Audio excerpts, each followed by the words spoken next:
Doogee, known for its manly phones, has made a bezel-less and notch-less 5.99-inch phone with a neat sliding mechanism that hides the front-facing camera.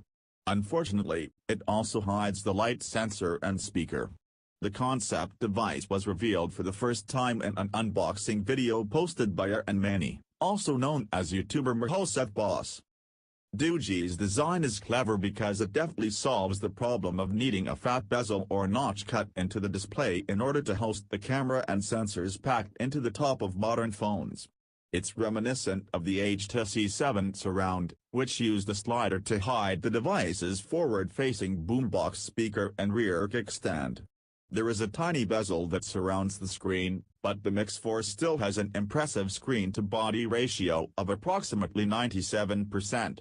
Maini says the screen size is comparable to the Samsung Galaxy S9.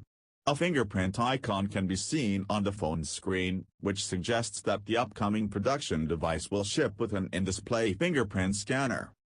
The Meta Mix 4 makes a satisfying click when it slides into place, and its dual-layer design makes it a bit thick, compared to other phones, at 11 mm. The phone's specs are scant apart from the visible dual rear cameras, though the company did tell Maini it plans to use a Snapdragon processor. Doogee isn't the only company going back to sliding phones. Earlier this year, HMD unveiled a refreshed version of the Nokia-branded 8110 Matrix Banana phone with a slider that reveals the phone's keypad. There's no word yet on when the Mix 4 will go on sale.